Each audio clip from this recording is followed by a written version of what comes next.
খ্রিস্টাব্দে 1295 সাল 30 ভাদ্র শরৎকাল শুক্রবার কাল নবমী থেকে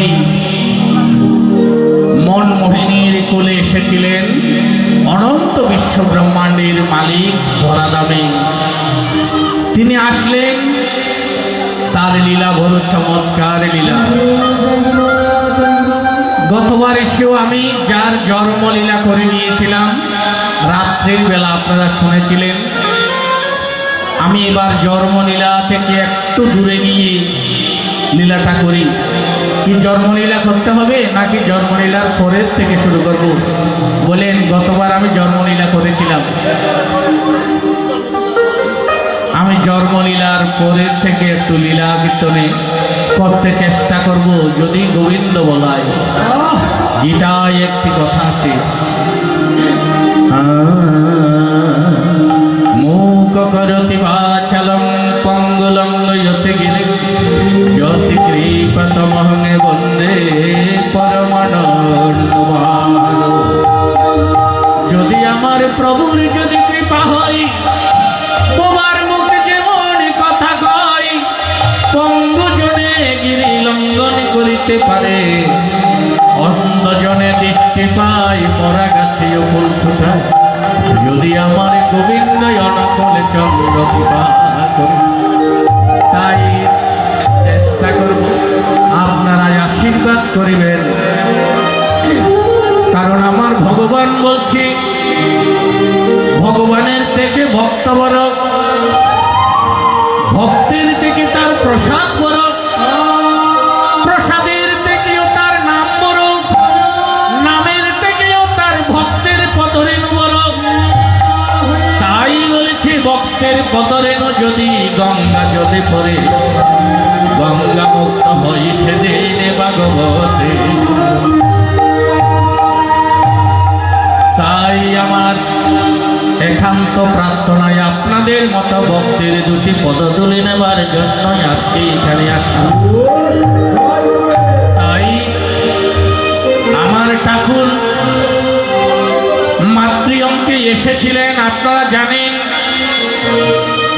ব্রহ্ম মুহূর্তে সমস্ত পৃথিবী আলোকিত করে পৃথিবী এসেছিলেন ধরাধামে।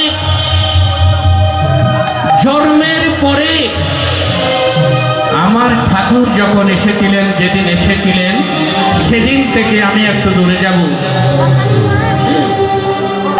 ওরে ওরে ওরে আকাশে বাতাসে কুসুম সুবাসে হাসিলেন প্রকৃতি রানী।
প্রকৃতি যখন হাসিয়া উঠলেন, তখন আমার সেই দয়াল ধরা নামে এসেছিলেন।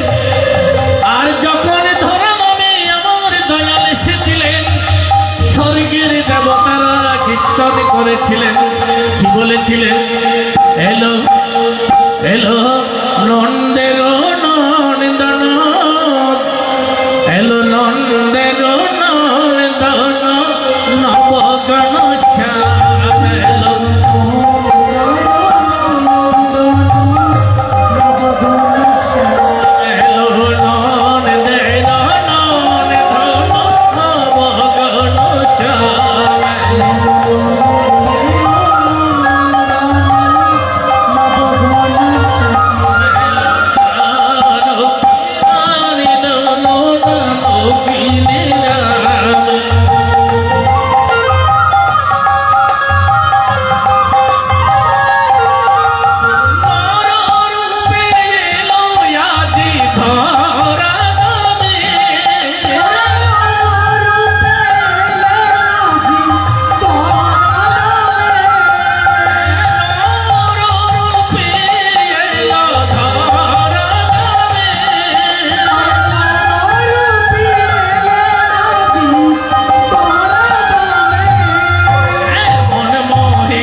কি বললেন?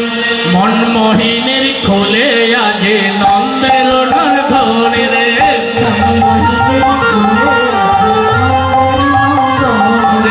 মনমোহিনীর কোলে এলো নন্দের ধনে রে,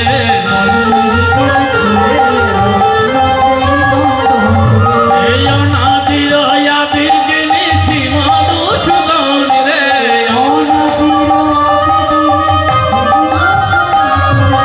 মনমোহিনীর কোলে এলো নন্দের ধনে রে, এই একেবারে রাধা নামে যত পাপি ধরে, একেবারে রাধা, এই একেবারে কৃষ্ণ নামে যত পাপ ধরে,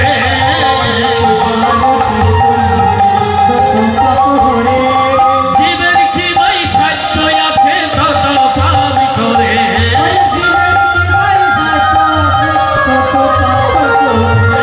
জীবের কি বৈসাধ্য আছে তত পাপ করে,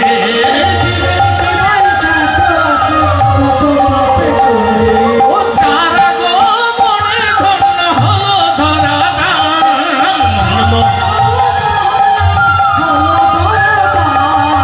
মনমোহিনীর কোলে এলো নন্দের,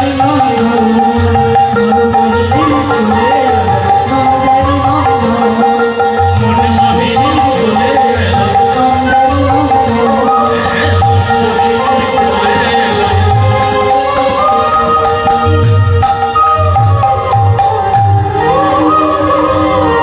ঠাকুরের জন্মের পরে অন্নপ্রাশন হয়েছিলেন। অন্নপ্রাশনে নররূপে স্বর্গের দেবতারা উপস্থিত হয়েছিলেন ঠাকুরের অন্নপ্রাশনে। হিমায়তপুরের পার্শ্ববর্তী গ্রাম উজিরপুর, নাজিরপুর, হরিপুর 22টি গ্রামের লোক নিমন্ত্রিত হয়েছিল। কত লোক লোকারণ্য আজি ঠাকুরের অন্নপ্রাশন দেখতে এলেন। ঠাকুরের কাকা নীলাম্বর চক্রবর্তী ঠাকুরের মুখে পায়সন্ন তুলে দিলেন। ঠাকুর পায়সন্ন মুখে নিয়ে চতুর্দিকে দেখতেছে, যেন সবাইকে চিনে আমার ঠাকুর কিলকিল করে হাসিতেছে। আমার ঠাকুর হাসিতেছে। অন্নপ্রাশনের লীলা সাঙ্গভরি তার লীলা প্রকাশ করলেন। কত লীলা! পদ্মার ওই পারে হরিপুর, হরিপুরের জমিদার ছিলেন উমেশ লাহিড়ী। উমেশ লাহিড়ী ছিলেন পরম বৈষ্ণব। তার ললাটে ছিলেন তিলকের রেখা, গলায় ছিলেন তুলসীর মালা, কপিন ছিল, বহির্বাস ছিল, সকল সময় কৃষ্ণ গুণগান করত। উঠিতে বসিতে খাইতে শুইতে সকল সময় বলতেন কৃষ্ণ কেশব, কৃষ্ণ কেশব, কৃষ্ণ কেশব রাষ্ট্রমা, রাম রাঘব, রাম রাঘব, রাম রাঘব রাহিমা, কৃষ্ণ কেশব, কৃষ্ণ কেশব, কৃষ্ণ কেশব রাহিমা, রাম রাঘব, রাম রাঘব রাম। হরে কৃষ্ণ, হরে কৃষ্ণ, কৃষ্ণ কৃষ্ণ, হরে হরে, হরে রাম, হরে রাম, রাম রাম, হরে হরে, হরে কৃষ্ণ, হরে কৃষ্ণ, কৃষ্ণ কৃষ্ণ, হরে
অরণ্যে বসিয়া ভক্তের ডাক শুনে তুমি আসো গো চলিয়া।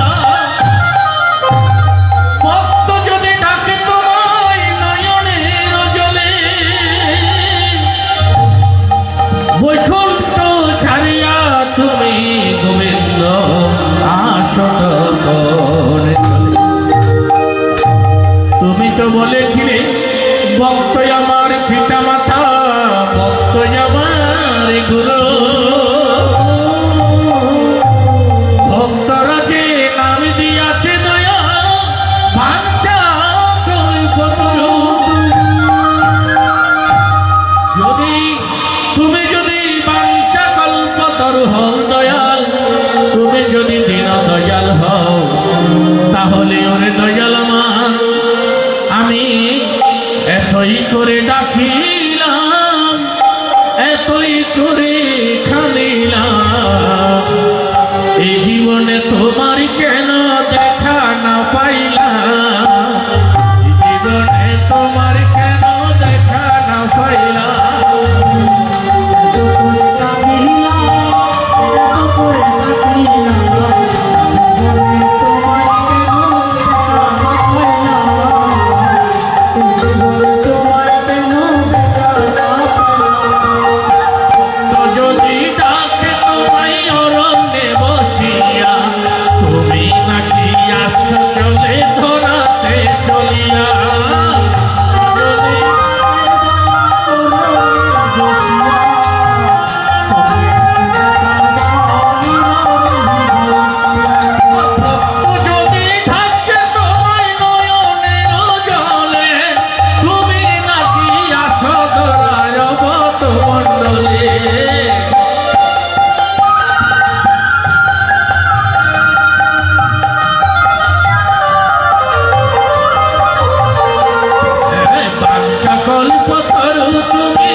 এতই করে ডাকিলাম, এতই করে কাঁদিলাম, এতই করে ডাকিলাম, এতই করে কাঁদিলাম, এই জীবনে তোমায় কেন দেখা না পাইলাম, এই জীবনে তোমায় কেন দেখা না পাইলাম, এই জীবনে তোমায় কেন দেখা না পাইলাম, এই জীবনে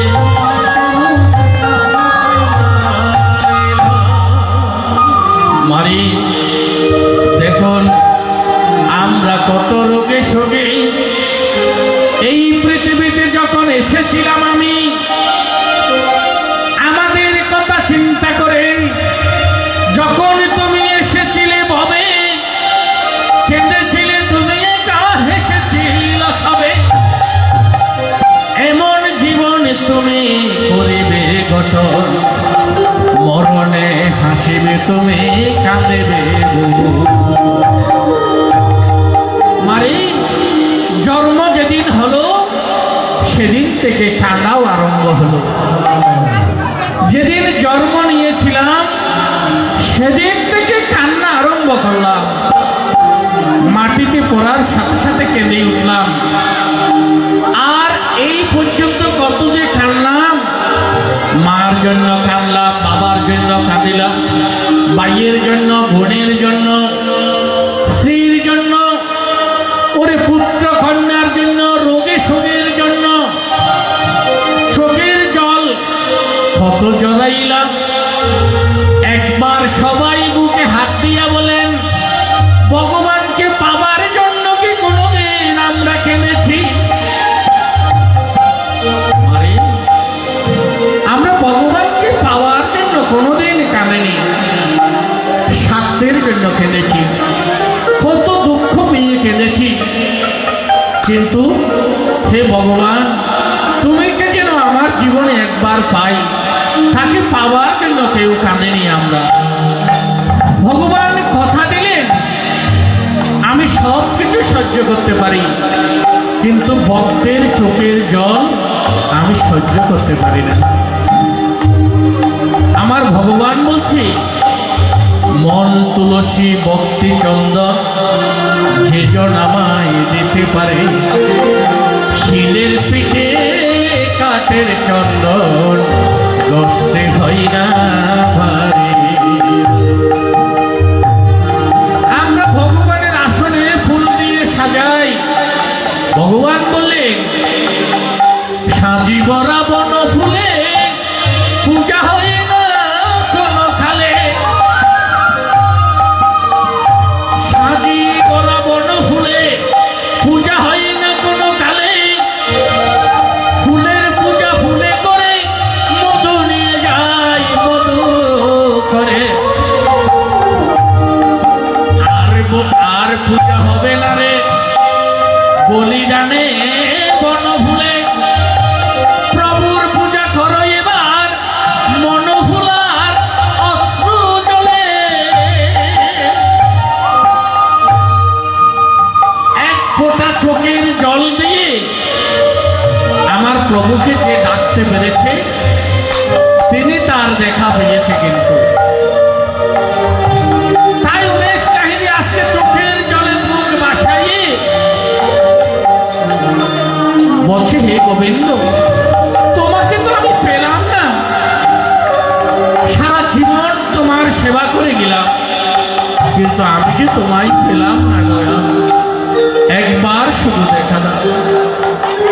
আমার উমেশ কাহিনী কেঁদে কেঁদে বলতে লাগলেন, গোবিন্দ, শুধু একবার শুধু তুমি আমাকে দেখা দাও। আমি চাই না কোনো কিছু, এই সংসার করার কিছু চাই না, শুধু একবার তোমার আতুল চরণ আমাকে যদি দর্শন দাও, আমার এই জীবন বড় ধন্য হবে। তখন সেই রাধা মাধব বিগ্রহে দৈববাণী হলো, উমেশ রে, দয়াল প্রভু আসে যখন এই অবনীর পরে, ওরে টাকার মতো ডাকলে তারে নাই আসে কি পারে।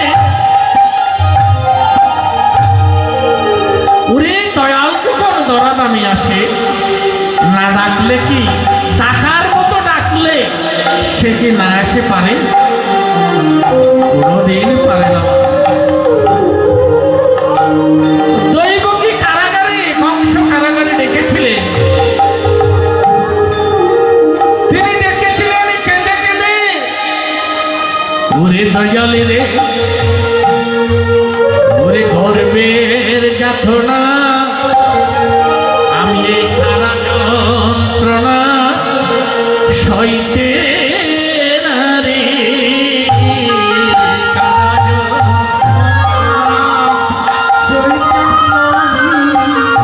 কোথায় আছো আমার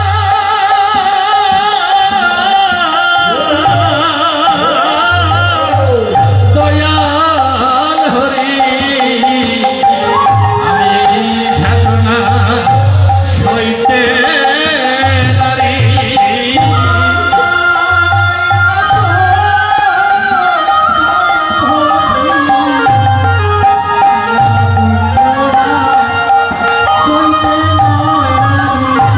আমি লোহার শিকলের বাধা আর সইতে নারী দয়া, আমি কংসের কোথায় হরি।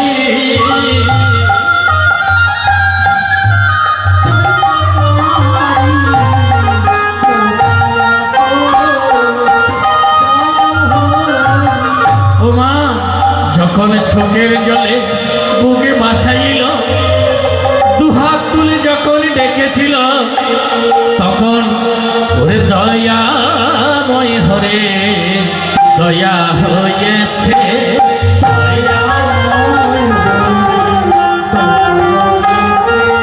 দয়াময় হরে দয়া হয়েছে।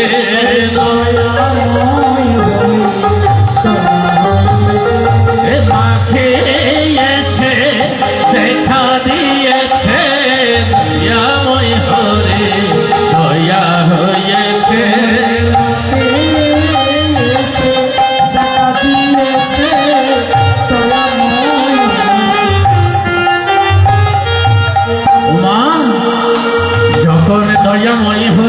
দিলেন। এইভাবে কৌশল্যা কেঁদেছিল, মারে কৃষ্ণ কেঁদেছিল, দেবাহুতি কেঁদেছিল, অদিতি কেঁদেছিল, মারে দেবী কেঁদেছে, আমার সচিরানী কেঁদেছে।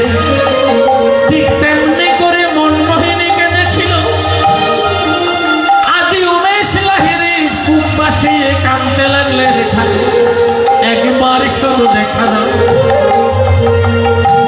দৈববাণী হলো দয়াল ঠাকুর আসে যখন এই অবনের পরে, টাকার মতো ডাকলে থারে নাই আসে কি পারে।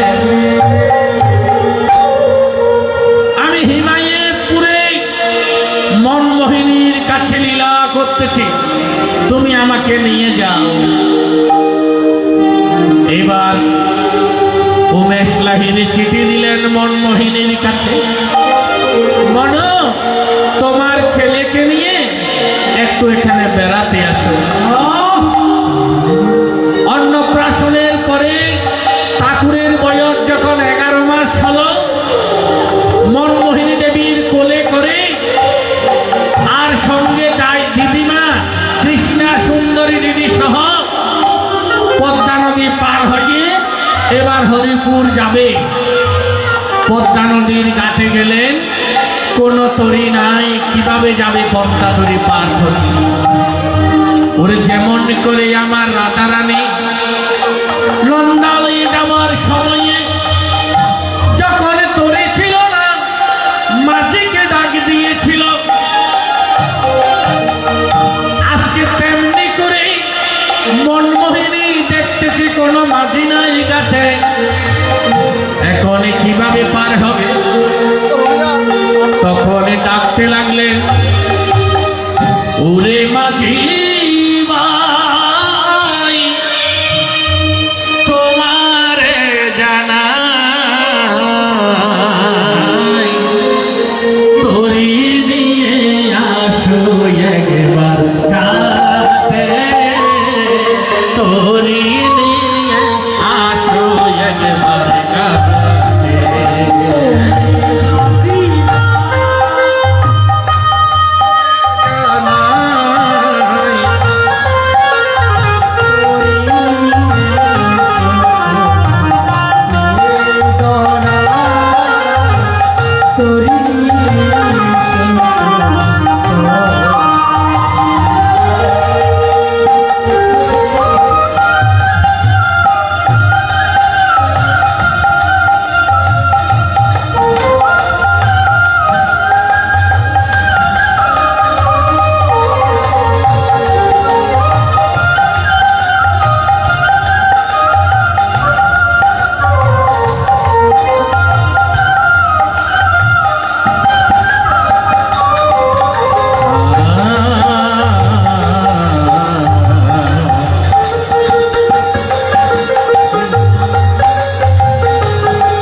মাঝিকে ডাক দিলেন, মাঝি আসলেন, এখন নৌকাতে উঠলেন, তরিতে উঠলেন।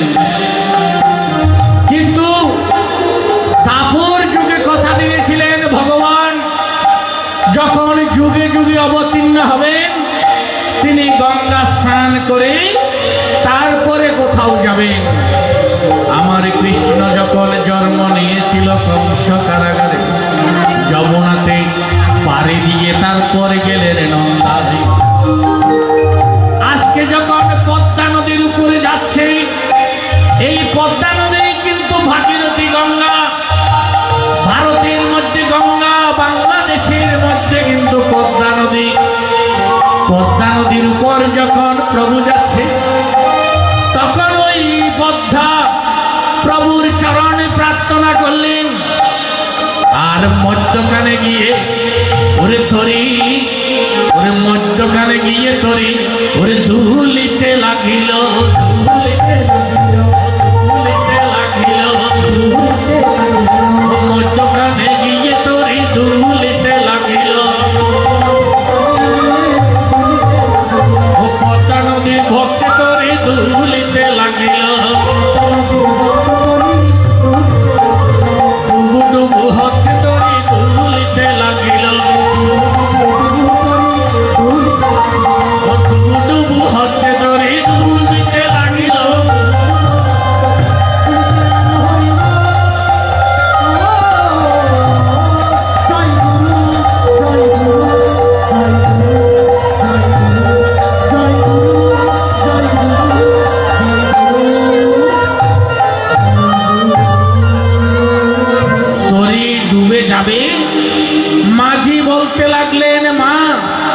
আমার তরি ডুবে যাবে।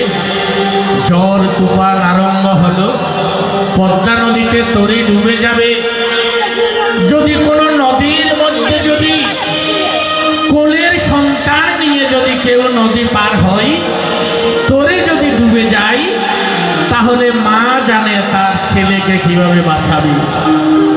তার চোখে মুখে কিছু দেখতে পাচ্ছে না, তখন বুকের মানিক বুকে ধরে তিনি কেঁদে কেঁদে ডাকতে লাগলেন, ওরে নিদান ভনিদ কৃপারসিনিদ পতিত পাবন হরে।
ডাকতে লাগলেন, তখন বিপদ বারণ মধুসূদন কোথায় মুখের মধ্যে বাঁধাই আছে।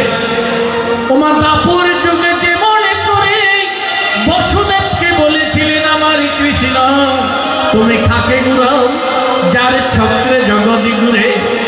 আজকে আমার ঠাকুর বলছে, মা নেমে পড়, মারে নেমে পড়, নেমে পড়, নেমে পড়, পদ্মা নদীর জলে মাগো নেমে পড়, নেমে পড়।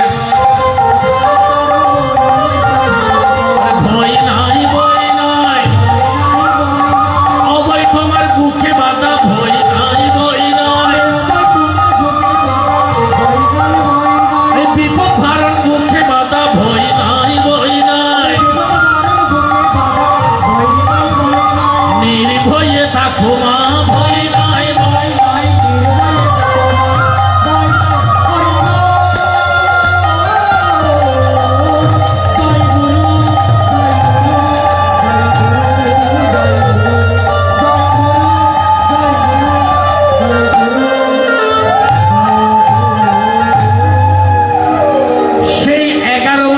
শিশু বলতে লাগলেন, নেমে পড় মা, নেমে পড়।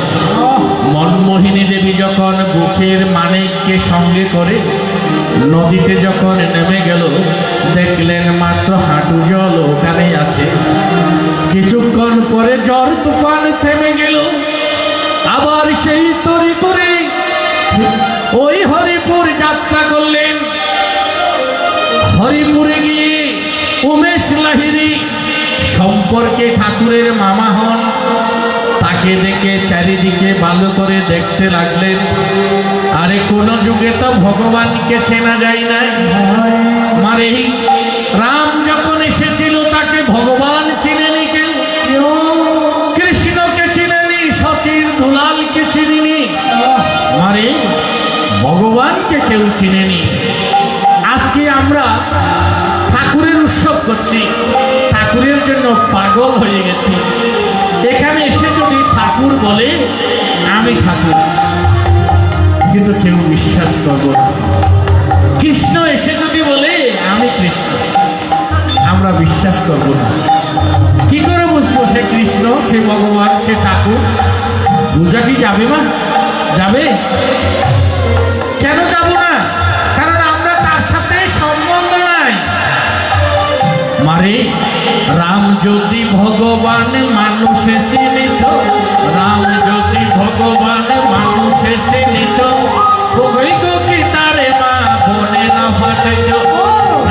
যদি ভগবান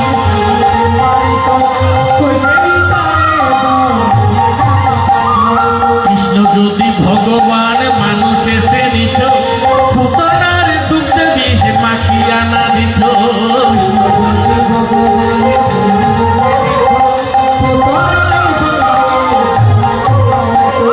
কৃষ্ণ যদি ভগবান কংস জানিত তার সাথে কোনদিন যুদ্ধ না করিত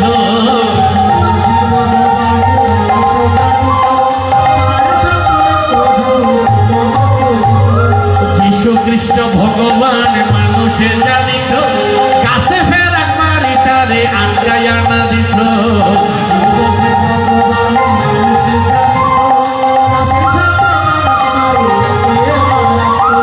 বুদ্ধ যদি ভগবান মানুষে জানিত শুয়োরের মাংস হাওয়াই মারি না ফালাইত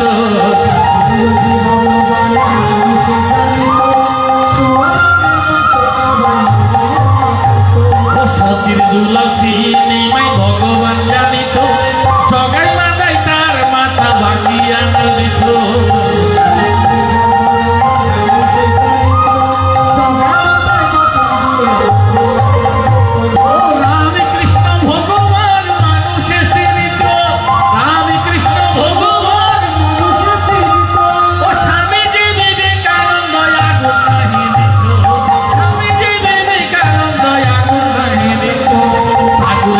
ভগবান মানুষের চিনিত ঠাকুর যদি ভগবান মানুষের প্রাণের সাথে বিষ নিয়া মারিয়া না দিত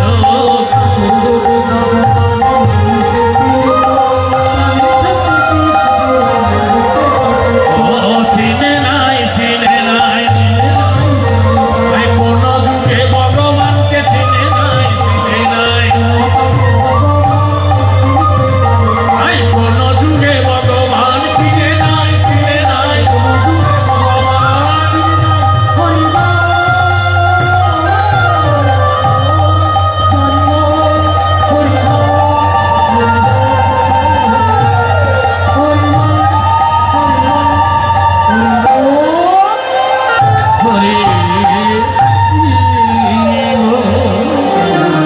ভগবানকে কোন যুগে মানুষ চিনতে পারেনি মানে ভগবানকে যদি মানুষ চিনতে পারত রামের সীতাকে লঙ্কার রাবণে চুরি করে নিত সীতা যে লক্ষ্মী দেবী এটা যদি রাবণ জানতো চুরি করত 1 লক্ষ পুত্র যার 16 লক্ষ নাতি একজন নারা কিল তার বংশে দিতে ভগবানকে চেনার সাধ্য নাই তাকে চিনতে গেলে কি লাগে মারে তারে চিনতে গেলে চিনতে পারে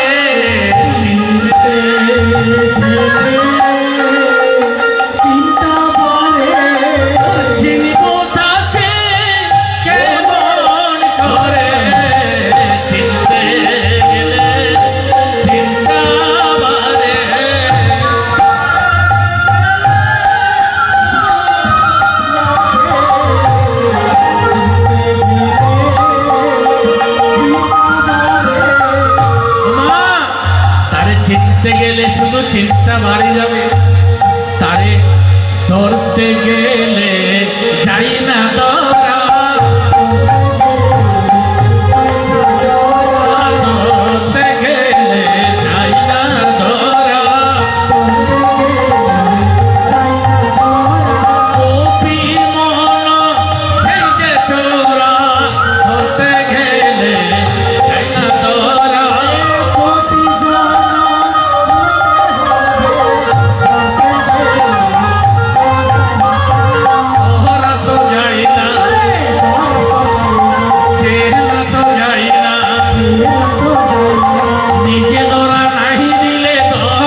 বন্ধু, বন্ধু না মা, সখা। একদিকে সখা, একদিকে বন্ধু, একদিকে আবার বোনের জামাই, অনেক একদিকে ভক্ত আর ভগবান। কিন্তু কৃষ্ণকে অর্জুন চিনেছিল। কুরুক্ষেত্রের ময়দানে যখন বলেছে অর্জুন তুমি যুদ্ধ করো, আমি আছি। অনন্তকাল পূর্বে আমি সূর্যকে উপদেশ দিয়েছিলাম এই গীতামৃত। তারপরে তার পুত্র আমি মনুকে বলেছিলাম, তারপরে তার পুত্র ইক্ষ্বাকুকে বলেছিলাম, তারপরে এই ক্রমান্বয়ে তোমাকেও বহু।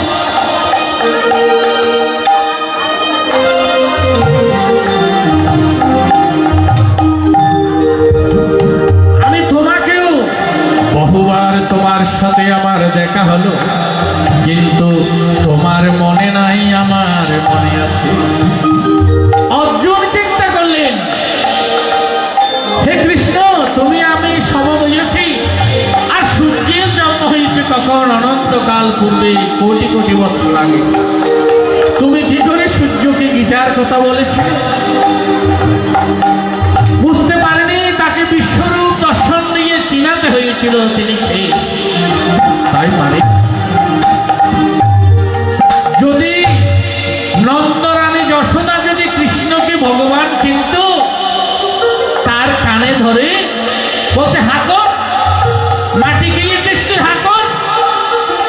হা করে যখন দেখালো, অনন্ত বিশ্ব ব্রহ্মাণ্ড তার মুখের মধ্যে দেখিতে লাগিল। মানে চিনতে পারেনি, তিনি ধরা দিতে হয়। আজকে উমেশ লাহিড়ী তাকে দেখে চিনতে পারছে না, তুমি কি ভগবান? তোমাকে আমি চিনব কেমন করে? তুমি যে ভগবান। আজকে তোমাকে একটু পরীক্ষা করে নেব, তুমি ভগবান কিনা। মনমোহিনী দেবীর 11 মাস মার কোলে বসে দুধ খাচ্ছে, দুগ্ধ পান করছে। আর উমেশ লাহিড়ী তার রাধা মাধব মন্দিরে পূজার ডালা সাজালে, মন্দিরের দরজা বন্ধ করে দিলেন। এবার তার পূজা শেষ করে ডাকতে লাগলেন, প্রভু তুমি প্রসাদ গ্রহণ করো। এসো এসো মাধব কৃষ্ণ গোপাল,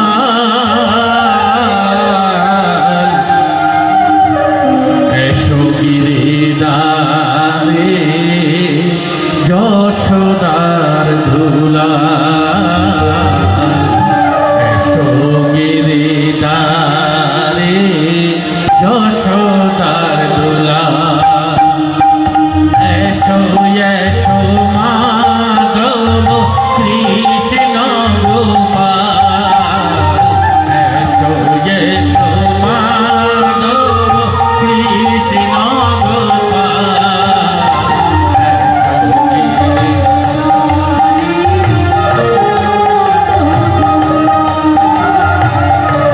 এসো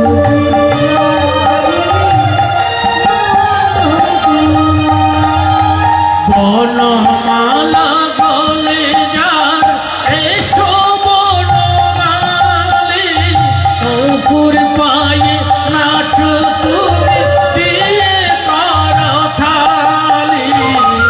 বনমালা গলে যার,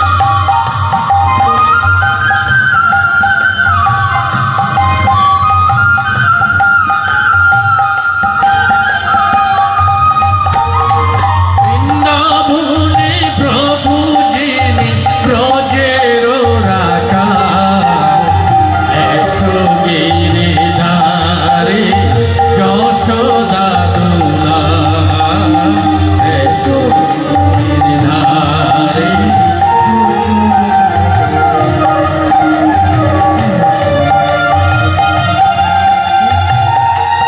যশোদা দুলাল,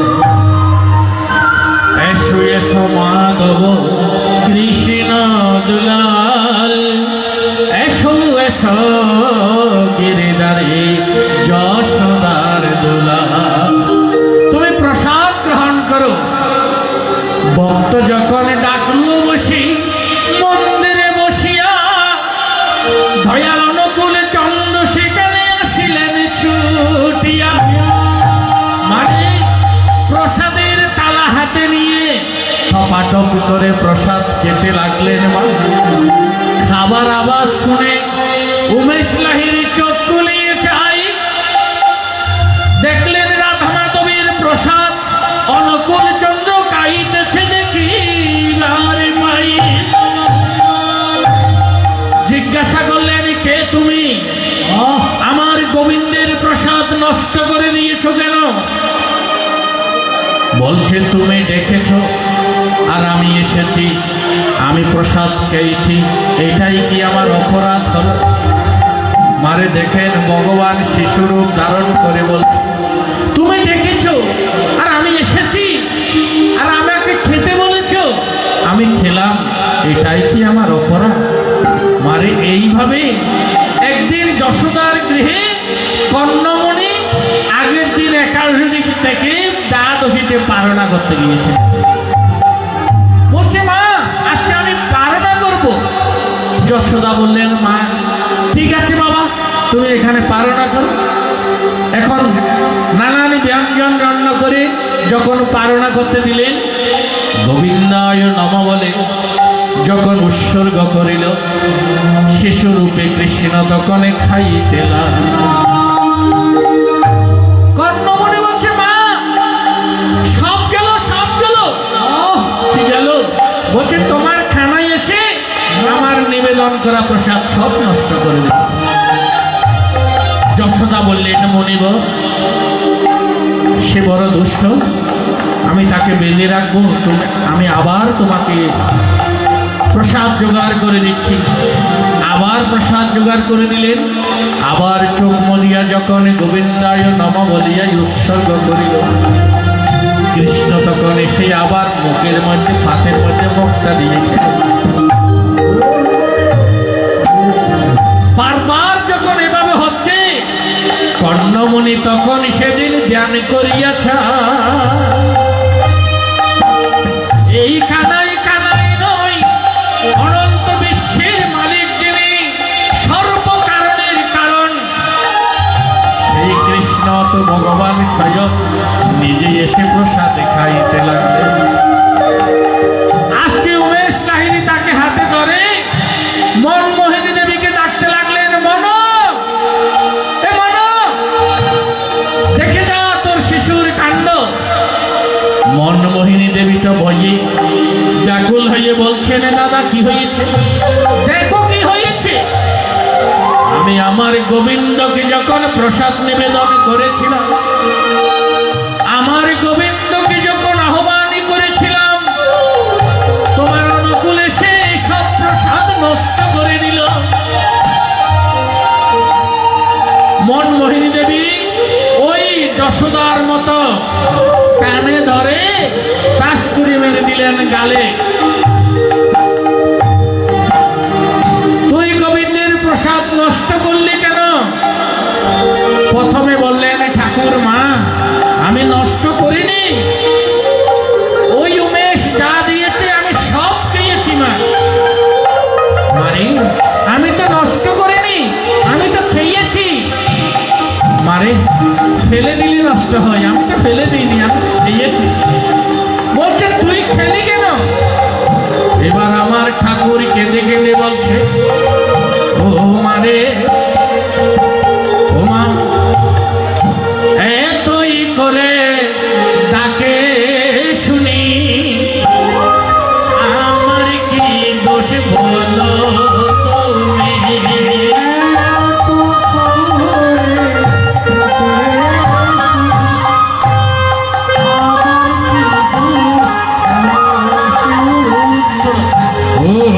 Oh, yeah.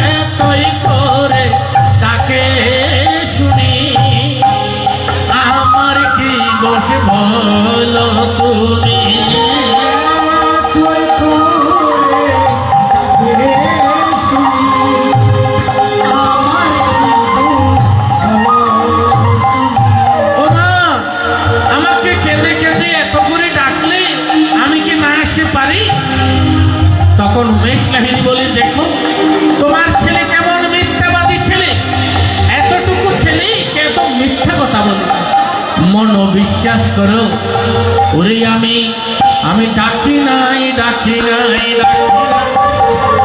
ডাকি নাই, ডাকি নাই, অনুকূল এসো বলে ডাকি নাই, ডাকি নাই। দেখেছি গোপাল বলে, দেখেছি গোবিন্দ বলে, দেখেছি গোপাল বলে, ডাকি নাই, ডাকি নাই, অনুকূল এসো বলে ডাকি নাই, ডাকি নাই, অনুকূল এসো বলে ডাকি নাই, ডাকি নাই।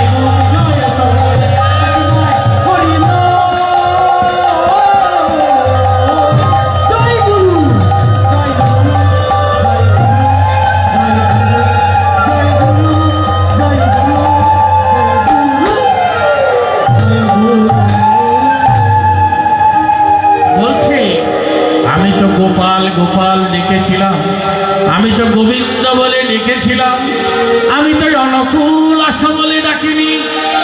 তোমার ছেলে মিথ্যা বলছে, দেখো আমি তাকে এমন করে ডাকিনি। কিন্তু সে জানে, সে তো ভক্ত। মনমোহিনী দেবী যশোদার মতো বলতে লাগলেন, দাদারে আমি আমার ছেলেকে আমি বেঁধে রাখবো, তোমাকে আবার প্রসাদ তৈরি করে নিচ্ছি, তুমি তোমার গোবিন্দকে আবার ভোগ দাও, আমি আমার অনুকূলকে আমি বেঁধে রাখি। মানে এইভাবে একবার যশোদাও বেঁধে রেখেছিল। সখীরা এসে বললেন, মা তোমার ছেলের জন্য ঘরে ননি রাখতে পারি না, সকালবেলা কংস রাজার বাড়িতে ননি দেব, আর তোমার ছেলে এসে সব খেয়ে ফেলে। যশোদা জিজ্ঞাসা করে, কানাই তুই কি সখীদের ঘরে গিয়ে ননি খাস বাবা? ছোট্ট শিশুটি পুরুষোত্তম তার লীলা বুঝা বড় চমৎকার লীলা। মা তুমি যেগুলি দাও এগুলোই তো খেতে পারি না। ওরা মিথ্যা বলছে, মা আমি খাই না। খাস না? সখীরা বলছে খা, আর গোপাল বলছে খাই না। এবার বলছি, মা তোমার ছেলেকে তুমি বেঁধে রাখো। ঠিক আছে, আমি আজকে বেঁধে রাখলাম। এই বলে মার তাকে ঘরের ভিতরে বেঁধে রাখলে। এইদিকে বেঁধে রাখছে, আর ওইদিকে সখীরা ঘরে যাবার আগেই ওই নদীগুলো খাচ্ছে। একে তোকে না মা বেঁধে রেখেছিল, তুই এখানে চলে এলি কেমন করে? আর সখীকে বলতে লাগলেন, সখী রে, ওই যে আমি বললাম তাকে ধরতে গেলে ধরা যায় না। তখন আমার কানাই বলতেছে, ও সখী চুপ চুপ, মা শুনবে। ওই চুপে চুপে বলো, কেউ জেনে যাবে, জেনে যাবে, কেউ জেনে যাবে। চুপে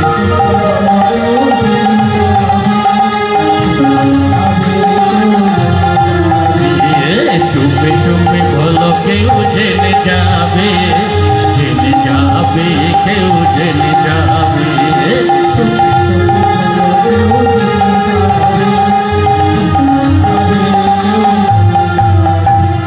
বই করি নাই আমি কোনো কিছু, যদি তুমি আমি রই একসাথে।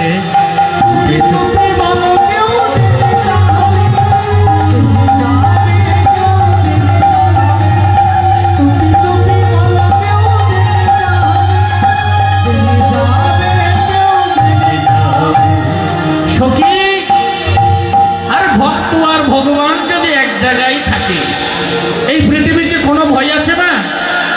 ভক্তের ভয় আছে না ভগবানের ভয় আছে? রাখে হরি মারে কে, একটা কথা আছে না? এটার অর্থ কি? আমরা কথাটা সবাই জানি, কিন্তু অর্থটা কেউ জানি না। রাখে হরি কথাটা আবার শুনুন। রাখে হরি মারে কে, এটার অর্থ কি? ভগবান যদি আমাকে রাখে আমাকে মারে কে, এটা না, কোনোদিনও নয়। ভগবান কাউকে রাখে না। শুনছেন ভগবান কাউকে রাখতে? ভগবান যেমন দয়াল তেমনি ভয়াল। ভগবান কাউকে রাখেনি। এখানে কথাটার অর্থ হলো যে ভগবানকে রাখে, রাখে হরি, হরিকে যে রাখে মারে কে, থাকে মারে কে। আমি যদি আমার ভগবানকে রাখি, কৌরব পাণ্ডবের যুদ্ধ আরম্ভ হলো, কুরুক্ষেত্র যুদ্ধ। কৃষ্ণকে কৌরবেরও চাই, পাণ্ডবেরও চাই, চাই না মা? কৃষ্ণ বললেন আমি একজন, আমি কার দিকে যাব? সবাই আমার আত্মীয়, কিন্তু আমাকে যদি নাও আমি যুদ্ধ করব না, শুধু রথের সারথি হব। আর আমাকে যে নেবে না সে 10,000 নারায়ণী সেনা পাবে। আর সেই সেনাদের সাথে এক অর্জুন আর মহাদেব ছাড়া কেউ তাদেরকে পরাজয় করতে পারবে না। জয় গুরু। কথাটা কি সত্যি না? এখন দুর্যোধন চিন্তা করলেন কৃষ্ণকে নিয়ে লাভ কি? কৃষ্ণ তো যুদ্ধ করবে না, আর যুদ্ধের জন্য তো সৈন্যের দরকার। বলছে তুমি আমাকে 10,000 নারায়ণী সেনা দাও। ঠিক আছে, আমি তোমাকে 10,000 নারায়ণী সেনা দেব। অর্জুনকে বললেন তোমাকে কি দেব? তুমিও যদি নারায়ণী সেনা চাও দেব। আর সেদিন অর্জুন বলেছিলেন ওরে দয়াল, আমি যদি তোমায় পাই, ওরে না পাওয়ার আর কিছু নাই, তুমি আমার পরম ব্রহ্ম,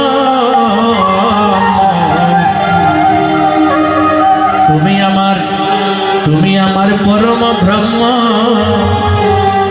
তুমি আমার পরম ব্রহ্ম। দয়াল যদি তোমায় পাই, না পাওয়ার আর কিছু না,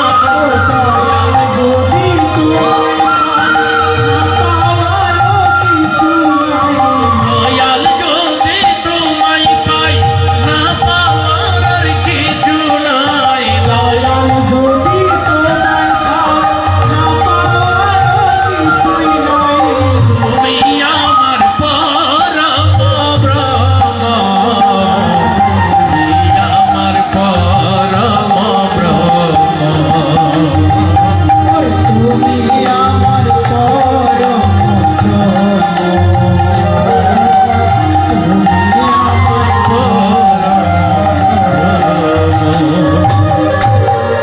গানটা অনেক লম্বা, আমি ওদিকে যাচ্ছি না। যদি আমি তোমাকে পাই, না পাওয়ার আর কিছু থাকবে না, সব কিছু প্রভু, শুধু তোমাকেই চাই, আমি আর কাউকে চাই না। অর্থাৎ কৃষ্ণকে রাখলেন কে? অর্জুন। আর কৃষ্ণকে যখন রাখছে, অর্জুনকেও রাখছে কৃষ্ণ। কুরুক্ষেত্র যুদ্ধে 11 অক্ষৌহিণী সেনা মারা গিয়েছিল, বেঁচে ছিল মাত্র 11 জন। 11 জন বেঁচে ছিল। পঞ্চপাণ্ডব, কৃষ্ণ, সাত্যকী, কৃতকর্মা, অশ্বত্থামা আর সাত্যকী, 11 জনেই বেঁচে ছিল মা। 11 অক্ষৌহিণী সেনা। কৃষ্ণকে রাখতে হবে। ভগবানকে যে রাখে, ভগবান আমাকে রাখবে না। তাই আজকে উমেশ লাহিড়ী কি করলেন? বলছে তোর ছেলেকে বেঁধে রাখ। এখন মা মনমোহিনী দেবী তার গো ছেলেকে একটি পাকা গড়ির ভিতরে বেঁধে রাখলেন। 2টি হাত বেঁধে দিলেন, 2টি পা বেঁধে দিলেন। ঘরের ভিতরে রেখে বাইরে তালা মেরে রাখলেন। আবার বাইরে একজন দারোয়ান রাখলেন।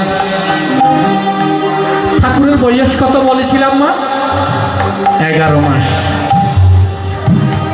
11 মাসের ছেলেকে দুটি হাত বাঁধলেন, দুটি পা বাঁধলেন, ঘরের ভিতরে রেখে বাইরে তালা দিয়ে রাখলেন, আবার একজন দারোয়ান রাখলেন। এবার ভগবানের ভগবানত্ব বোঝা যাবে। এবার আবার পূজার ডালা সাজাই উমেশ লাহিড়ী খেদে খেদে বলছে, ভগবান আমি জানি তুমি নররূপে পৃথিবীতে এসেছ, আমি জানি তুমি ভগবান, কিন্তু তোমাকে আমি যে এইভাবে চাই না, তোমাকে আমি রাধা মাধব রূপে চাই। সত্যি সত্যি যদি তুমি আমার ভগবান হয়ে থাকো, সত্যি সত্যি যদি আমার গোপাল গোবিন্দ হয়ে থাকো, তুমি আবার এসে প্রসাদ গ্রহণ করো। আমা আজ নভারি বেলায় এমনি সাতটা বাল দিই, এখন হচ্ছে তুমি আইয়ে রাখো তাই তুমি যদি ভগবান হয়ে থাকো। তিনি ডাকতে লাগলেন, নন্দদুলা যশোদার কানন্দদুলা ব্রজের রাখা মা যশোদা নয়ন মনি।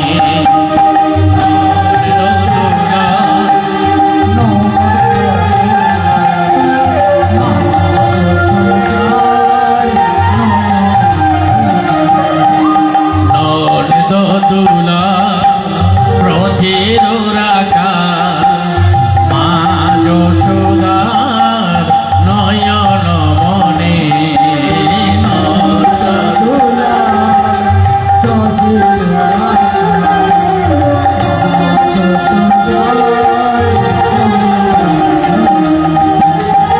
আই ফিরে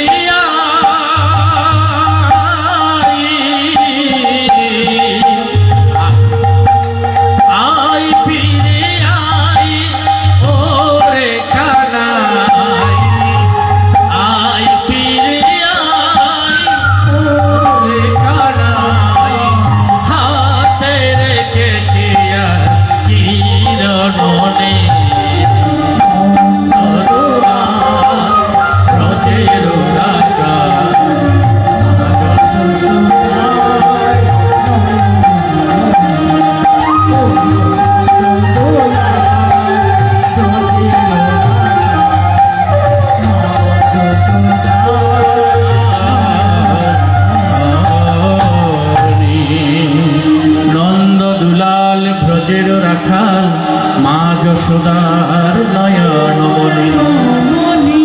আই পেরিয়াই কোথায় গেলি হাই, হাতে রেখেছি গো কিরণী। ভক্ত যখন ডাকলো এবার নয়নের ঝলে, ভক্তের ভগবান অনুকূল চন্দ্র আসিয়াছে মন্দিরেতে। মন্দিরে এসে আবার দাঁড়ালেন সামনে, প্রসাদের তালাটা হাতে নিলেন, বললেন উমেশ, এবার ডাকছে উমেশ, তোমার নয়ন কুলে দেখো, তোমার সেই নয়নের চূড়ামণি আমি দাঁড়িয়েছি। দুটি হাত জোর করে উমেশ চন্দ্র কেঁদে কেঁদে বলতে লাগলেন, প্রভু রে, তুমি যদি আমার সেই গোপাল হয়ে থাকো, তুমি যদি আমার গোবিন্দ হয়ে থাকো, তুমি যদি আমার কানাই হয়ে থাকো, আমি যে রাধা মাধব মন্দিরে সেবা করি, তুমি রাধা মাধব রূপে আমাকে একবার দর্শন দাও। ভক্তের কথা মতো ভগবান কি কর্ম করিল, ত্রিভঙ্গ ভঙ্গি হয়ে আমার অনুকূল চন্দ্র বামেতে রাধারানী সহ দাঁড়াইয়া ছিল। উমেশ লাহিড়ী আত্মহারা হয়ে কেঁদে কেঁদে বলতে লাগলেন, ওরে কে দেখিবি আয় রে, কে দেখিবি আয়, রাধা কৃষ্ণ প্রভু রঙে ওই তো দেখা যায়।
উমেশ লাহিড়ীকে দর্শন দিয়ে তিনি আবার শিশুরূপ ধারণ করলেন। এবার তাকে ধরে ওই আবার কোথায় গেলেন, যেই ঘরে তালা দিয়ে রেখেছিলেন ওখানে যাচ্ছেন। দারোয়ানকে জিজ্ঞাসা করছে, দারোয়ান তুমি তো ঘরের দরজায় ছিলে, এই শিশু কেমন করে ঘরে প্রবেশ করলো?